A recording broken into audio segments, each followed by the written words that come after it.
মুসলমান হয়, তারা ঈমান গ্রহণ করে।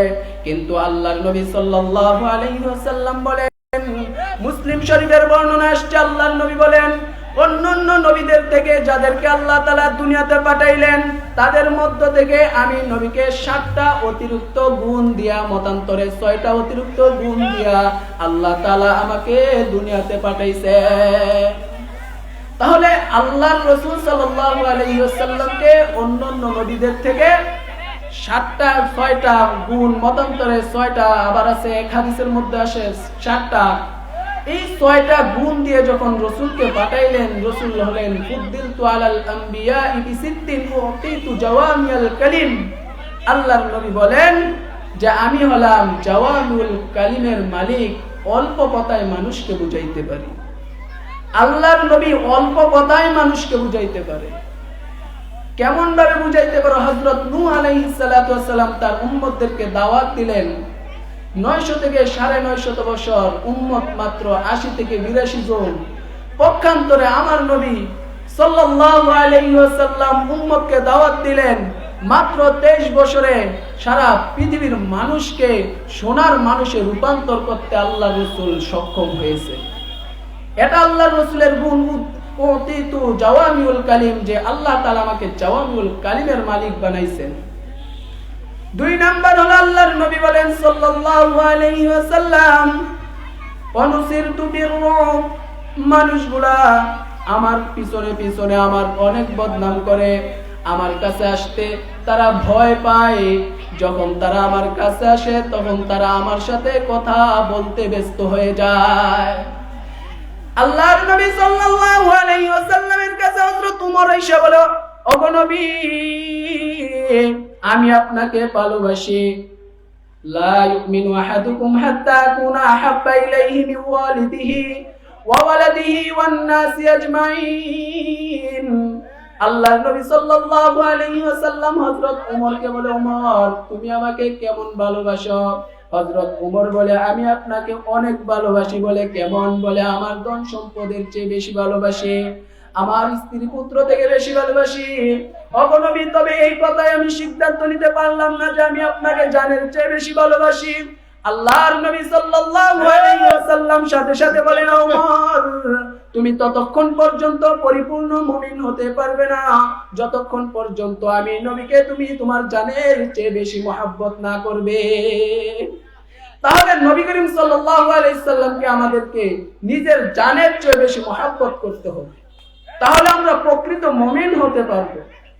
প্রকৃত মুমিন হওয়ার 1 নাম্বার শর্ত হচ্ছে নবীকে মহব্বত করতে হবে। নবীর ভালোবাসা ছাড়া কেউ প্রকৃত মুমিন হতে পারে না।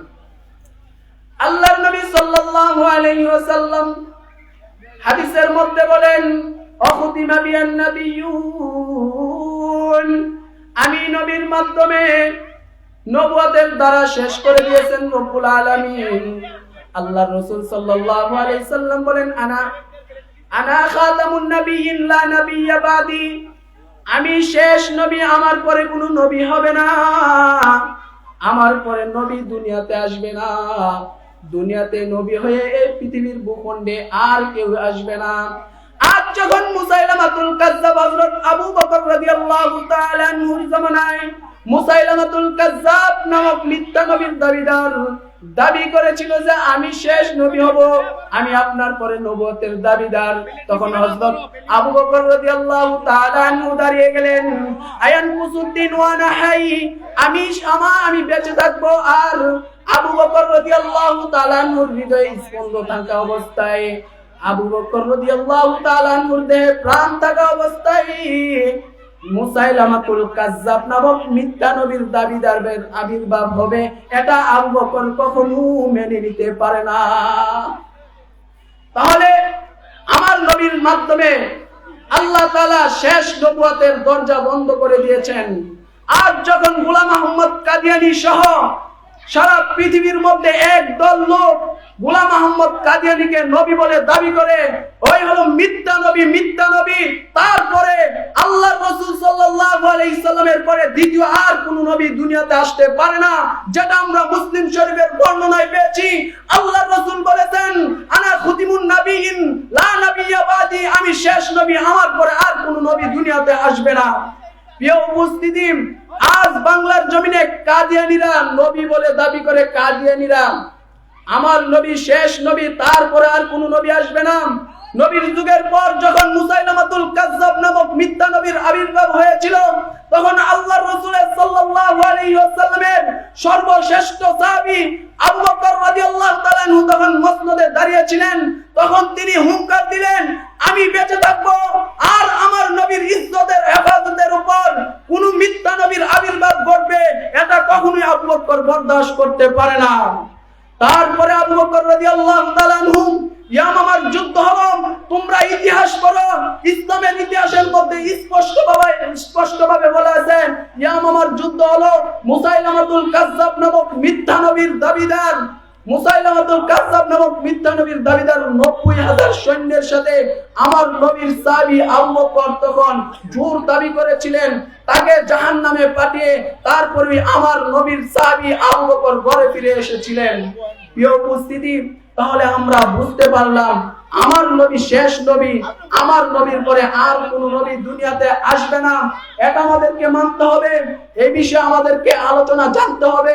যদি আমরা না জানি তাহলে আমার নবীর দাবিদার, আমার খতমে নবুয়তের উপর যারা সিংহাসনে যারা আসর বসাইতে চায় তাদেরকে কখনোই ছাড় দেওয়া যায় না।